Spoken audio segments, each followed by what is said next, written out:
purpose of the case study, so that in order to understand what exactly the case is, it will be followed by the introduction to the public spending, bit of what is exactly happening, what is the concept of the public spending, followed by some of the historical development, how this public spending evolves and came into existence. Again, like factors, there are major factors, dependent, interdependent factors which are affecting the public spending, because different governments are having different kind of scenario and structure for the public spending. Returns increasing and diminishing, and somewhere negative returns also. Returns in terms of that, I will be explaining what exactly the returns on the public spending. Then revenue churning, this is the topic. This is very hot and for the discussion, of course. So that will be dealt by Mr. Anand afterwards. And politicians' involvement in the public spending, because this is a fiscal policy. This has to be governed by the politicians only. Optimal level. Is there any optimal level where we are going to gain the optimality point where my return will be maximum? That point we will discuss, and followed by the reference. Let us try to understand the facts of the case in a very succinct form. We are not going to present all the data and everything which has been given in the case. So let us try to understand, for our understanding, what is the case exactly. Gist of the case has been mentioned in the first point. It has been mentioned public spending is the fiscal tool, the major fiscal tool which are going to govern the economic growth in the country. We are going to prove this particular point in the coming slides, how it is going to affect the economic growth of the country. Although it is having always increased in return, but it is not. It is not. Sorry, all of you are able to get me or not? First of all, because so that I can moderate my pitch and all. Slow can be get. Yeah, definitely. I will be, because so many things are there. I think it will be, sorry to say, but it will be taking more than 25 minutes, something like that. Sorry for that. You have to bear with me. That is only the request from all of you. That is why time is in my control. We can make 5 minutes here or there. In the case, like public spending is having, we generally see public spending having the increasing return, but there are some cases where we are going to see the diminishing return. It has been mentioned statistically in the case 1870 to World War #1. From that huge, large, the large gap of period, there is a slight increase in the public spending. They used to increase, especially in the war, defense, and some of the law and order. They are not involved in the economic growth and the increase of growth of the people. That was the case. Coming to the 1920, of course, when the World War was going on, it was when it was ended, because World War #1 from 1914 to 1990. Public spending increased to be 15%, followed by 1937, there is again 21%, some of the 5% huge increase, considerably in that particular period. 3 decades of the Second World War, and in 1960, there is a huge economic growth in the entire country. That has to be understood in a proper sense, that will be understood with the help of statistical data. Next. So let us, I'm not going to read the, these are actually the major, the important definition and word-to-word definition given by the economists. I'm not going to deal with all the wordings because already it is there in the slide, you can see it. But one important thing that has to be mentioned in the presentation, it is the fiscal tool. It's a government fiscal tool which is going to extol, or which is going to promote the economic growth in the country. It is not only promoting, it may regulate actually. The public spending can regulate your growth of the economy, and it can decrease also somewhere in some of the areas, scenario. And what is the measure? How we are going to measure? When we talk about the public spending measurement, somewhere it is increasing, somewhere it is decreasing, and negative marginal returns. How we are going to measure this return on the public spending, and ultimately the result of the public spending, we can call it. We are going to use the statistical data based on the gross domestic product growth, unemployment rate, inflation rate. These are the major points. I'm not saying these are the only points, but these are the points that we are going to focus as far as return on the public spending is concerned.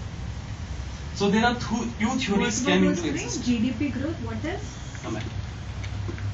Unemployment rate in terms of percentage in the countries, different countries having the unemployment rate based on the public spending. We are going to relate this data. So in the coming slide, we'll be able to understand the better what exactly it is. So you all understood the basic background for this case, right? See, till the Great Depression of the 1930s, government had no role other than in law and order and defense.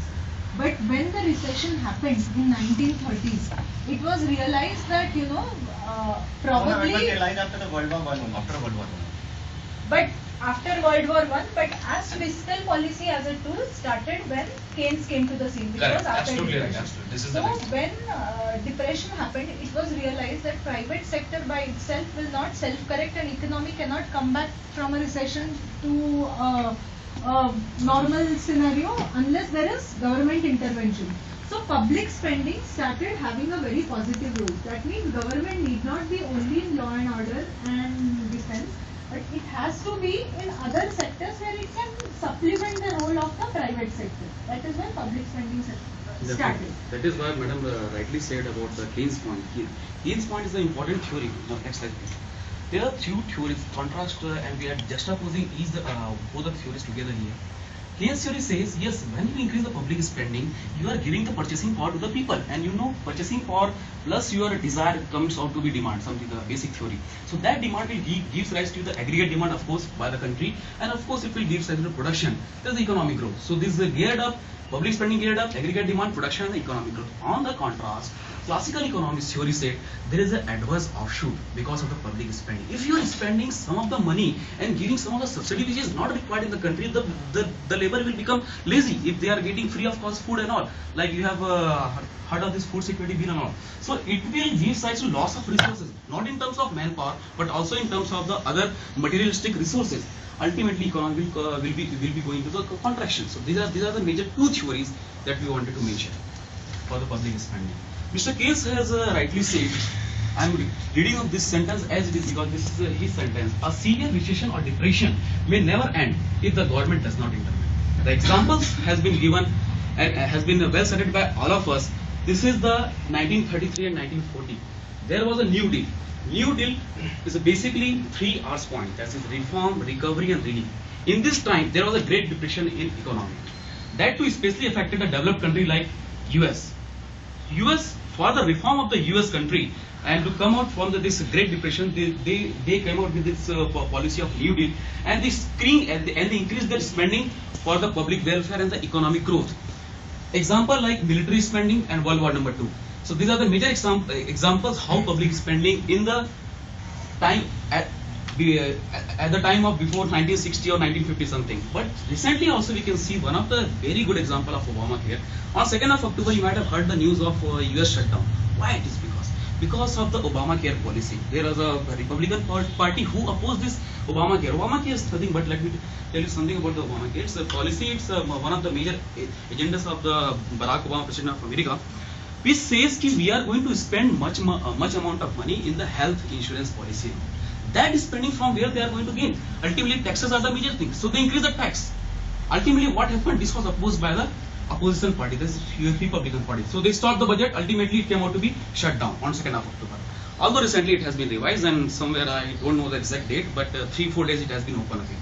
So this is the Obamacare. This is one of the examples of the public spending and how it is affecting the economy of the country. Next.